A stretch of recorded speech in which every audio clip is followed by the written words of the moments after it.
자, 제가 이렇게 미리 XML 파일과 XSLT 파일을 생성을 해놨습니다. 자, 그 다음에 소스를 한번 보도록 하죠. 소스를 보니까 맨 처음에 필요한 패키지를 임포트하고, 그리고 XML과 XSLT 문서를 인자로 갖는 소스 객체를 생성하고, 그리고 스트림 리절트 객체를 생성을 했어요. 자, 그 다음에 트랜스포머 팩토리 객체를 생성하고, 트랜스포머 팩토리 객체로부터 뉴 트랜스포머 메소드를 이용해서 트랜스포머 객체를 생성했습니다. 그 다음에 트랜스포머 메소드의 트랜스폼 메소드를 이용해서 변환을 수행을 했어요. 트랜스폼 메소드는 두 개의 인자를 갖습니다. 첫 번째 인자로는 변환할 XML 문서를 소스 객체로 갖고, 그리고 두 번째 인자는 변환 결과를 담을 리절트 객체를 두 번째 인자로 갖습니다. 자, 이거를 컴파일하고 실행을 해보도록 할게요.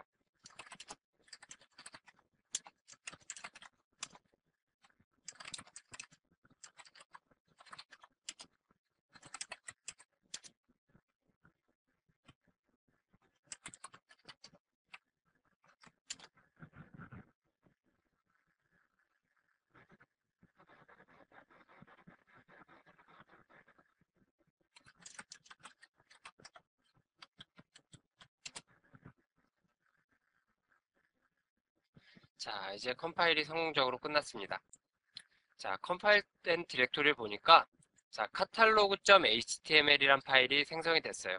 우리가 리절트 객체로 생성한 catalog.html 파일이 이렇게 동일하게 생성이 됐습니다. 자, 그럼 이거를 인터넷 익스플로러에서 한번 열어보도록 할게요.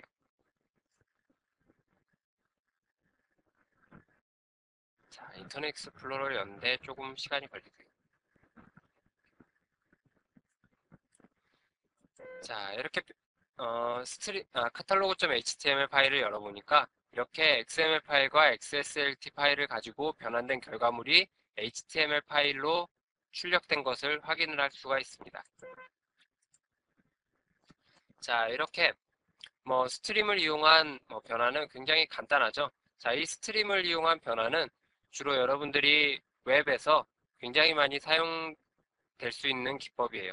기본적으로 웹은 굉장히 스트림 형태의 처리를 하기 때문에 여러분들이 어떤 홈페이지를 만드는데 XML로 된 홈페이지를 만드는데 XML 파일과 XSLT 파일을 스트림 형태로 읽어서 또 스트림 형태로 출력해 줄 수 있는 이런 형태로 만드는데 굉장히 유용하게 사용될 수 있습니다. 물론 JSP를 사용해서 여러분들이 쉽게 어떤 웹 어플리케이션을 구현하실 수가 있는 방법이에요. 자, 그 다음에 돔을 이용한 변환에 대해서 여러분들께 설명을 드리도록 하겠습니다. 자, 돔을 이용한 변환은 입력으로 될 객체와 출력으로 될 객체를 우리가 앞서는 이제 스트림 형태로 처리를 했어요. 자, 이번에는 스트림 형태가 아니라 돔 방식으로 소스를 읽고 그리고 리절트를 돔 방식으로 출력해내는 그런 방법에 대해서 여러분들께 설명을 드리도록 하겠습니다. 자, 돔 방식을 이용하는 건 스트림을 이용하는 것과 그리 다르지 않습니다. 똑같다고 생각하셔도 될 것 같아요. 단지 돔 소스 객체를 생성하기 위해서 우리가 앞서 6장에서 살펴봤죠. 돔 프로그래밍 그때 돔으로 XML 문서를 읽어서 메모리에 로딩하고 도큐먼트 객체를 얻었죠. 그 얻은 도큐먼트 객체를 이용해서 돔 소스 객체를 여러분들이 생성하실 수가 있거든요. 그러니까 앞서 다루었던 스트림 소스 객체를 생성하는 거기에서 돔 방식으로 처리하는 부분만 추가됐다라고 생각하시면 돼요. 그럼 간단한 예제를 한번 여기 있는 소스를 가지고 예제를 한번 보도록 하죠. 자, 우선 XML 문서를 우리가 돔 방식으로 읽어서 돔 소스 객체로 생성을 해서 처리를 하고 싶은 거예요. 그래서 입력으로 처리될 객체를 우리가 돔 방식으로 읽어서 처리하고 싶은 거죠. 그래서 돔 방식으로 처리하기 위해서는 우리가 6장에서 돔 프로그래밍 할 때 과정을 한번 생각해 보자고요. 우리가 첫 번째로 XML 문서를 파싱해서 도큐먼트 객체를 얻기 위해서 맨 처음에 뭘 했죠? 도큐먼트 빌더 팩토리 객체를 생성했죠. 자, 그 다음에 도큐먼트 빌더 객체를 생성하고 그 다음에 XML 문서를 파싱해서 도큐먼트 객체를 얻었어요. 자, 이와 같이 도큐먼트 빌더 팩토리 객체를 생성하고, 그 다음에 도큐먼트 빌더 객체를 생성하고, 그리고 도큐먼트 빌더 객체의 파스 메소드를 이용해서 XML 문서를 파싱한 후에 도큐먼트 객체를 얻을 수가 있었습니다. 자, 돔 소스 객체를 생성하는 건 뭐 스트림 소스 객체를 생성하는 것과 유사해요. 단지 파일 스트림 소스 객체를 생성할 때는 우리가 여기에다 파일 이름을 직접 써줬었는데, 그 돔 소스 객체를 생성할 때는 도큐먼트 객체를 인자로 넣어주시면 됩니다.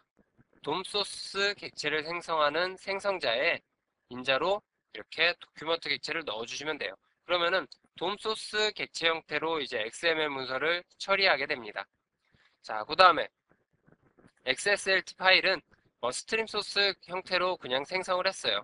뭐 XSLT 파일은 사실 그렇게 돔을 이용해서 처리할 만큼 뭔가 수정을 가하거나 그럴 필요가 없거든요. 사실 이 돔 소스와 돔 리절트 객체를 사용하는 건 어떨 때 사용하냐면 XML 문서를 로딩한 후에 어떤 뭐 수정 작업을 거쳐서 새롭게 만들어진 XML 문서를 가지고 변환을 수행하고 싶다. 혹은 변환이 수행된 후에 그 결과를 우리가 돔 방식으로 로딩한 후에 그 돔 방식으로 로딩된 걸 가지고 어떤 처리를 해서 보여주고 싶다. 이럴 때 돔 소스와 돔 리절트 객체를 사용하거든요. 뭐 XML 문서나 변환 결과를 수정할 필요가 없다라고 하면 스트림 소스와 스트림 리절트 객체를 사용하시면 돼요.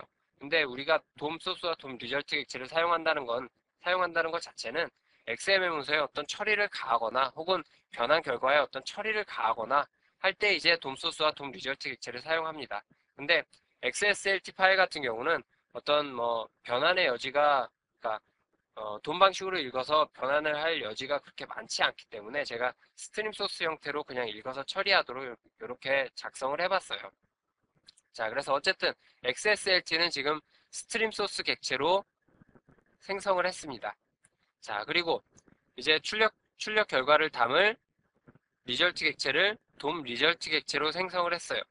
자, 그 다음에 트랜스포머 팩토리 객체 생성하고 트랜스포머 객체 생성한 후에 이제 트랜스포머 객체로부터 트랜스폼 메소드를 이용해서 변환을 수행하겠죠. 자, 이때 변환이 수행된 후에 우리가 얻은 결과는 뭐죠? 돔 리절트 객체죠. 그러면은 돔 리절트 객체를 얻었다라고 가정을 하죠. 이제 돔 리절트 객체를 얻었으니까 돔 리절트 객체를 이용해서 어떤 처리를 해야 돼요. 근데 어떻게 처리할 수 있느냐? 돔 리절트 객체에 getNode라는 메소드가 있습니다. 이 getNode라는 메소드는 돔 리절트 객체의 최상위 노드를 반환하는 메소드예요. 자, 돔 리절트 객체에서 최상위 노드를 반환하면 어떤 노드가 반환되느냐? 도큐먼트 객체가 반환되게 됩니다. 근데 실제로는 노드 인터페이스가 반환되게 되죠. 그 노드 인터페이스이기 때문에 노드 인터페이스를 이와 같이 도큐먼트 인터페이스로 형변환을 해서 사용하시면 여러분들이 XML 문서를 마치 파싱한 것과 같은 도큐먼트 객체를 얻으실 수가 있어요. 자, 이제 도큐먼트 객체를 얻었으니까 여러분들이 원하는 대로 어떤 처리를 하시면 되겠죠. 자, 그럼 전체 소스 코드를 한번 보도록 하자고요.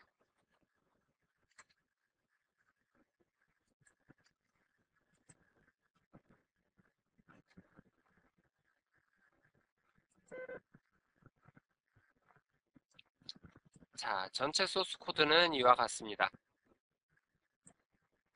자, 우선 XML 문서를 돔 객체로 생성하기 위해서 도큐먼트 빌더 팩토리 객체를 생성했어요. 그 다음에 도큐먼트 빌더 객체를 생성하고 도큐먼트 빌더 객체로부터 파스 메소드를 이용해서 XML 문서를 파싱한 후에 도큐먼트 객체를 얻었습니다.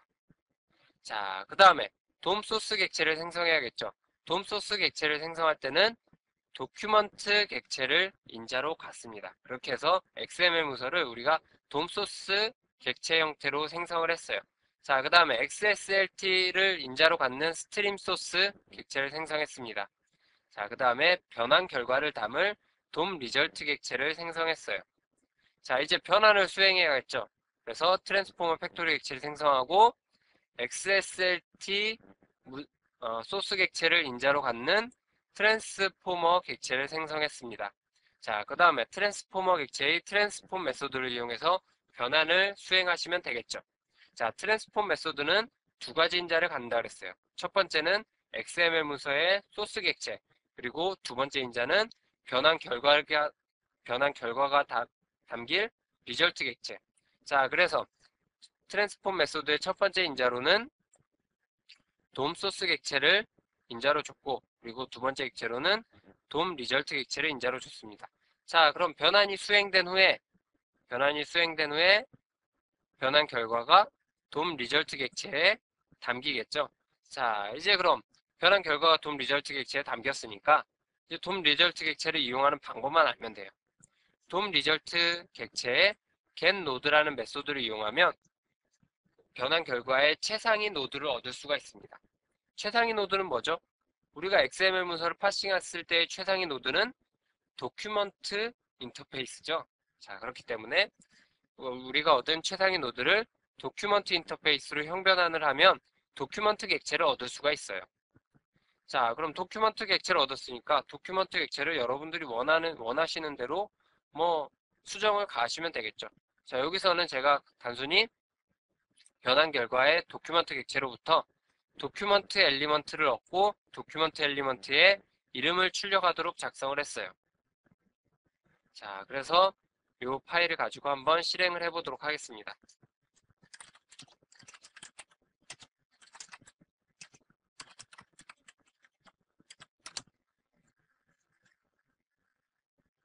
자, 실행을 해봤더니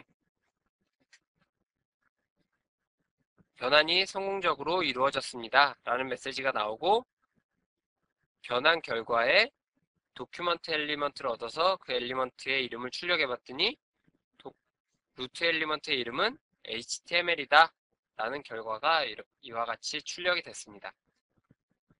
자, 이렇게 우리가 지금 두 가지 변환 방법에 대해서 살펴봤어요. 변환 방법은 한 가지지만 스트림을 이용하는 변환 방법과 돔을 이용한 변환 방식, 이렇게 두 가지 방식에 대해서 살펴봤습니다. 또 하나 삭스를 이용한 변환 방식도 있는데, 사실 그러니까 삭스 소스나 삭스 리절트 객체를 이용한 변환 방법은 그렇게 많이 사용될 일이 제가 경험상으로 별로 사용될 여지가 그렇게 많지 않은 것 같아서 제가 여기서는 소개를 드리지 않았습니다. 자, 어쨌든 스트림 형태를 이용해서 XML과 XSLT 파일을 읽은 후에 스트림 형태로 변환 결과를 담는 스트림 소스와 스트림 리절트를 이용하는 방법과, 그리고 XML 문서에 어떤 변형을 가하거나 혹은 변환 결과에 어떤 변형을 가하거나 하는 방법으로 이제 변환을 처리할 수 있는 돔 소스와 돔 리절트 객체를 이용한 변환 방법까지 여러분들께 설명을 드렸습니다. 변환하는 방법은 굉장히 간단하기 때문에 여러분들이 한번 쭉 설명을 듣고 여러분들이 한번 코딩을 한번 해보시면, 그냥 이거 이렇게 변환되는구나 라고 이해하실 수 있을 내용이에요. 그러니까 여러분들이 한번 실습을 해보시고 이런 게 굉장히 재밌을 것 같아요. 여러분들이 JSP를 이용해서 어떤 XML 문서와 XSLT 문서를 가지고 홈페이지를 동적으로 이렇게 보여줄 수 있는 그런 프로그래밍을 한번 해보는 게 여러분들께 굉장히 좀 재밌지 않을까 생각이 됩니다. 이거는 여러분들께 숙제로 한번 남겨보도록 하죠.